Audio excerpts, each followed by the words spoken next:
প্রাক্তন প্রধানমন্ত্রী মনমোহন সিংহের মৃত্যুতে বিনোদন মঞ্চ অনুষ্ঠান বাতিল। বিশ্বভারতী পূর্বপল্লী মাঠে চলছে ঐতিহ্যবাহিত শান্তিনিকেতনের পৌষ মেলা।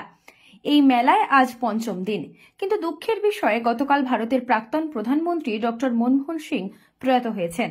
তিনি শুধু ভারতের প্রধানমন্ত্রী ছিলেন না, তিনি বিশ্বভারতী প্রাক্তন আচার্য ছিলেন। তার এই অকাল মৃত্যুতে রাষ্ট্রীয় শোক পালনের নিরিখে মেলার বিনোদন মঞ্চের সমস্ত অনুষ্ঠান বাতিল করা হয়েছে। যদিও পঞ্চম দিনে মেলার ভিড় পর্যাপ্ত পরিমাণে বেড়ে গেছে, কারণ আর সময় মাত্র একদিন। একদিন পর মেলা মাঠে কোনো ভাঙা মেলা থাকবে না বলে আগেই ঘোষিত হয়েছিল, তাই মেলাতে পর্যটকদের ভিড় ক্রমে বেড়েই চলেছে। মেলায় আজ তো পঞ্চম দিন, কেমন লাগছে? ভালো লাগছে, খুবই ভালো লাগছে। আমি যে কালকে থেকে স্টল নিয়ে বসেছি, তার আগে দুদিন আমি ঘুরেছি, যেহেতু আমি এখানকার স্টুডেন্ট। এবং মানে আজ পঞ্চম দিনে যে সমস্যা বলবো না, এটা আমাদেরই একটা আমাদের পিতা হারানোর মতো একটা শোক। আমাদের বিশ্বভারতীতে উনি এসেছিলেন, মনমোহন সিং। ওনার কালকে রাত্রে উনি 93 বছর বয়সে মারা গেছেন, এবং সেই জন্য আজকে আমাদের বিনোদন মঞ্চ বন্ধ আছে। আশা করছি কালকে শেষ দিনে যারা আসবেন দর্শনার্থীরা, তারা হয়তো কালকে পাবেন।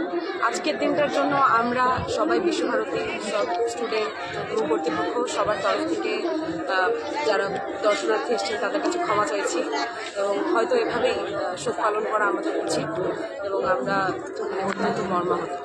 5 দিন কিভাবে কাটলো পৌষ মেলা? 5 দিন খুবই ভালো কেটেছে। বিগত 4 বছর ধরে কোনো রকমই এইরকম মেলা হয়নি, এবং একটু অন্যরকম ভাবেই হয়তো দেখছেন যারা পুরোনো দিনে এসেছিলেন। অন্য সময় হচ্ছে বাউল গান টান হতো, সেগুলো এখনো হচ্ছে না। আস্তে আস্তে আশা করছি সবটাই হবে। তবে মানুষজন খুবই মজা করছে, ভালো লাগছে। অনেক নতুন নতুন ধরনের মানুষের সাথে পরিচয় হচ্ছে। এটাই আর কি, এটাই তো পাওয়া, যে অনেক মানুষের সাথে পরিচয় হবে, মেলবন্ধন হবে, ভালোই লাগছে। আপনার নাম ও পরিচয়? আমার নাম নিবেদিতা দেবনাথ। আমার পরিচয়, আমি সঙ্গীত ভবনে পড়াশোনা করি, masters first year, subject Rabindrasangeet. Kazi Amirul ইসলামের রিপোর্ট, সকলের জন্য নিউজ।